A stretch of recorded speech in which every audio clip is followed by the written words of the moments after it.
তাল গাছের ওপর থেকে কিছু একটা নামার শব্দটি একটা কালো ছায়া এক তাল গাছ থেকে আরেকটা তাল গাছে লাফ দিল। তাল গাছের গোলা থেকে একটা কালো অবয়ব হাঁটতে হাঁটতে বেরিয়ে এলো।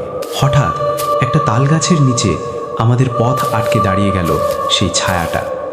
নিয়মিত ভৌতিক ভিডিও পেতে এবং সকলের আগে শুনতে চ্যানেলটি সাবস্ক্রাইব করে বেল আইকনটি প্রেস করুন।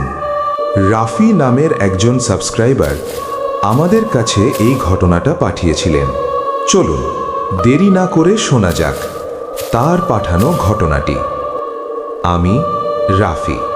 এই ঘটনাটা ঘটেছিল আমার আর আমার বন্ধু সোহানের সঙ্গে। সময়টা ছিল 2021 সালের কোনো এক মঙ্গলবার, রাত প্রায় 12টা।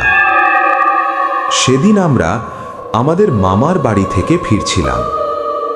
হঠাৎ আমি বললাম, শহরের পাকা রাস্তা দিয়ে না গিয়ে চলো গ্রামের মাটির পথ ধরে হেঁটে হেঁটে বাড়ি ফিরি। সোহান একটু দ্বিধায় ছিল, কিন্তু শেষ পর্যন্ত রাজি হয়ে গেল। রাত তখন প্রায় 12টা। আমি আর সোহান গ্রামের শেষ মাথার কাঁচা রাস্তা দিয়ে যাচ্ছিলাম। রাস্তার পাশে সারি সারি লম্বা তাল গাছ, পাতাগুলো কাঁপছিল অদ্ভুতভাবে। হঠাৎ তাল গাছের ওপর থেকে কিছু একটা নামার শব্দ। আমরা থেমে উপরে তাকাতেই একটা কালো ছায়া এক তাল গাছ থেকে আরেকটা তাল গাছে লাফ দিল।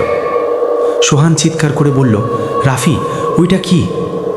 রাফি চাপা স্বরে বলল, সোহান, আল্লাহর নাম নে, আমার মনে হয় ওটা মানুষ না। ঠিক তখনই তাল গাছের মাথা থেকে একটা ভাঙা গলার হাসি ভেসে এলো। হাসি না, যেন দাঁত ঘষার শব্দ। তারপর ধীরে ধীরে আমাদের ঠিক পেছন থেকে একটা শ্বাসের শব্দ ভেসে এলো। আমি ঘুরে তাকাতে যাব, রাফি আমার হাত চেপে বলল, তাকাস না। ঠিক তখনই তাল গাছের গোলা থেকে একটা কালো অবয়ব হাঁটতে হাঁটতে বেরিয়ে এলো। পা মাটিতে ছুঁচ্ছে না। সোহানের গলা শুকিয়ে গেল।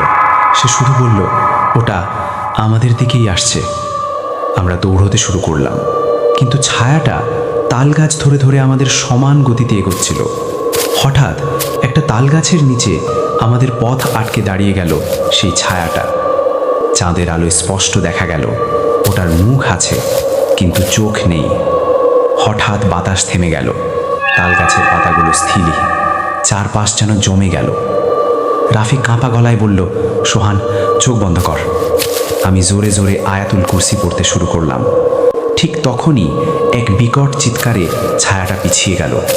তাল গাছগুলো দুলে উঠল ঝড়ের মতো বাতাসে। এক মুহূর্ত পর সব শান্ত। ছায়াটা নেই, রাস্তাটা ফাঁকা। সোহান ধীরে বলল, ও চলে যায়নি, শুধু আজকের মতো ছেড়ে দিয়েছে।